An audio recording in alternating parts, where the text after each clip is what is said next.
최근에 현대차와 GM이 동맹 소식을 자세히 다뤄드렸죠. 오늘은 오랜만에 KGM 이야기인데 신차 기다리는 분들 많잖아요. 포란도로 나올 KR10, 렉스턴 풀체인지로 나올 F100, 그리고 미니밴까지 다양한데 사실 기대가 될 수밖에 없긴 합니다. 투레스 쿠페라고 불리던 액티언보다도 이 차들의 기대치가 높은 상황이니까요. 액티언 사전 예약 대수나 본계약 대수, 그리고 임단협 때문에 공장 가동이 풀로 되지 않았던 걸 감안해도 약 10일간 기록한 판매량이 나쁘진 않습니다. 액티언도 이 정도인데 기대치가 훨씬 높은 나머지 세 차종은 어떻겠냐, 이런 점 때문에 기대치가 더 올라가는 것도 있습니다. 그런데 저는 마냥 긍정적으로만 볼 수는 없다고 생각합니다. 왜냐면 우리나라는 어떤 나라죠? 현대차 그룹이 본질이죠. 아니나 다를까 렉선 풀체인지의 대안이 될 수 있는 차들을 현대차가 올해 출시하기로 결정했습니다. 어떤 차인지, 그리고 이 차들을 봤을 때 KGM이 지금 상태에 머물면 안 되는 이유에 대한 이야기를 해보려 합니다.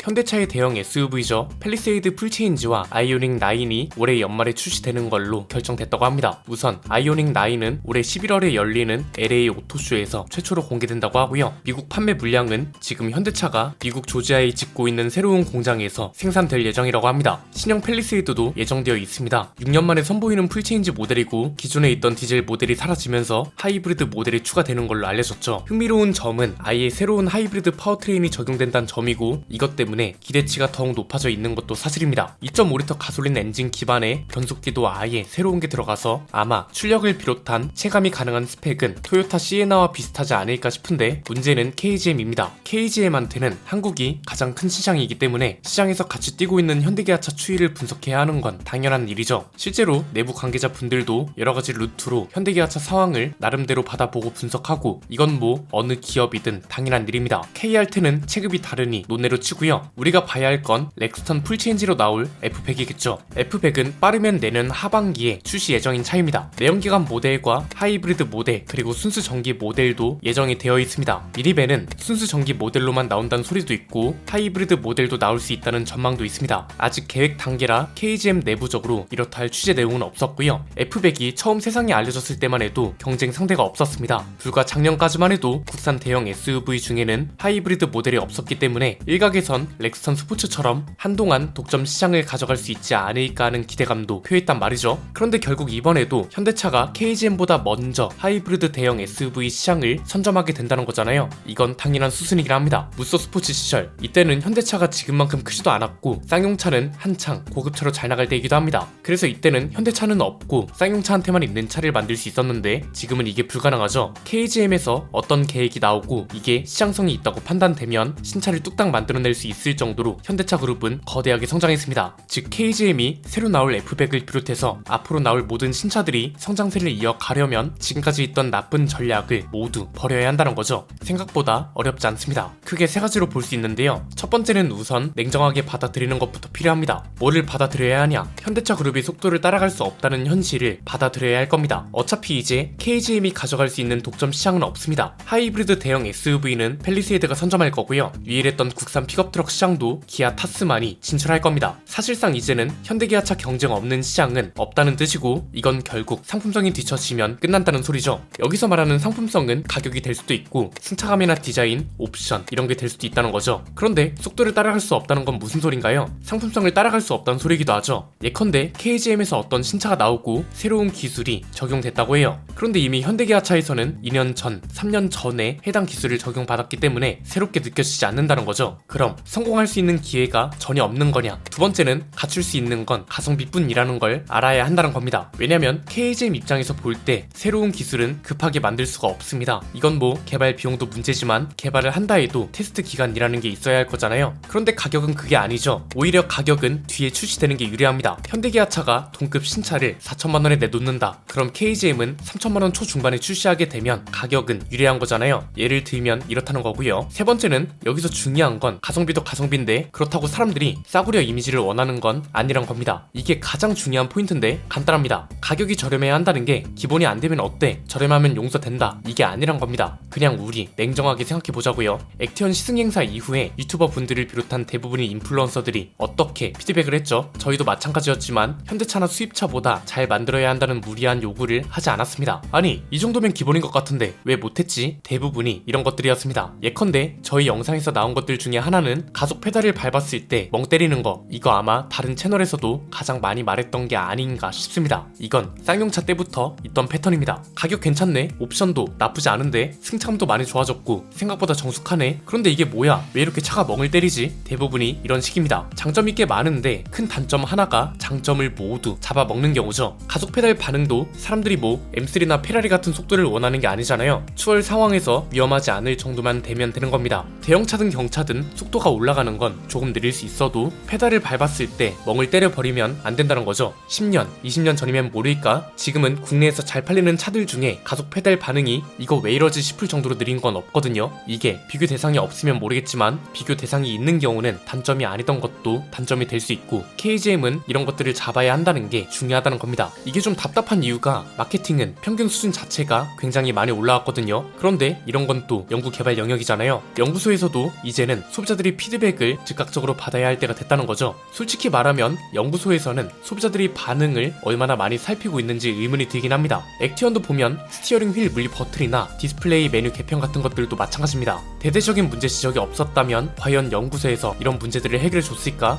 그 전에 이런 문제를 인지하고 있었을까? 이런 생각이 들거든요. 동시에 KR10부터 물리 버튼이 부활되잖아요. 이것도 굉장히 큰 기회 중 하나인데 이유는 간단합니다. 물리 버튼 부활이라는 게 굉장히 큰 변화입니다. 왜냐면 최근에 다른 브랜드들도 물리 버튼을 숨기고 있고, 이에 따라 사람들이 불편하다는 불만을 브랜드를 막론하고 많이 가지고 있는 상태잖아요. KGM은 특히 액티언 이전에 디스플레이 관련 오류가 워낙 많았기 때문에 여론까지 안 좋았습니다. 그런데 KR10부터 물리 버튼이 부활하고 그 뒤로 출시될 F백을 비롯한 신차들도 물리 버튼이 생길 거잖아요. 이렇게 되면 KGM 차들에 대한 불만뿐 아니라 다른 브랜드에 대한 불만도 해소를 해준다는 거고요. 이건 결국 잠재적 고객이 타깃층 자체가 넓어진다는 소리도 됩니다. 즉 현대기아 차보다 신차 도입이 조금 늦어도 기본만 한다면, 그리고 동시에 가성비 마케팅까지 갖춰진다면 이런 게 KGM을 선택하는 이유가 될 거란 겁니다. 만약 여기서 기본을 못한다면, 예컨대 디스플레이의 반응 속도가 지금처럼 너무 느리고 버튼이 부활한다고 해서 좋아했는데 막상 보니까 인체공학과는 거리가 너무 멀어요. 옛날 캐딜락이나 쉐보레 차들처럼 비상등 버튼이 조수석 쪽에 있어요. 이러면 저렴해도 살 이유가 없고 다음 신차도 기대치를 못 가져가게 되겠죠. 우리나라는 여론에 굉장히 민감합니다. 차가 명함이 된다는 말까지 나오는 나라입니다. 그냥 쉽게 말하면 댓글에서 뭐 하나 약점이라도 잡히면 큰일 난다는 생각으로 만들면 된다고 봅니다. 쌍용차 역사까지 통틀어서 지금까지 이런 걸 생각하며 차를 만들었는지 한 번쯤 생각해 볼 때란 겁니다. F백을 보면 주어진 조건이 그렇게 나쁘지 않습니다. 디자인도 사실상 독보적이고 국내 소비자들이 좋아하는 하이브리드 파워트레인까지 갖춘다고 하잖아요. 역설적으로 보면 현대차는 내연기관차나 하이브리드는 팰리세이드로, 전기차는 아이오닉 9으로 판매량이 분산되는 겁니다. 어차피 국내 시장 성적을 가지고 다투는 거라면 F백은 한 차종에 순수 전기 모델하고 하이브리드 모델이 나오는 거라 판매량 숫자 마케팅을 하기엔 더 좋다는 뜻이겠죠. 앞으로 나아갈 수 없을 때는 현실을 직시하고 다른 방향으로 나아가는 걸 찾는 것도 방법이 될 수 있기 때문에 KGM은 지금까지 나온 피드백들을 겸허히 받아들이고 신차가 나올 때마다 발전했다는 소리를 들을 수 있도록 노력해야 할 겁니다. 소비자는 테스터가 아닙니다. 소비자이기 때문에 그 정도 평가할 권리는 있다고 봅니다. 오늘 내용은 여기까지입니다. 내용이 유익하셨다면 구독과 좋아요, 알림 설정 부탁드립니다. 지금까지 저는 안피디였습니다. 감사합니다.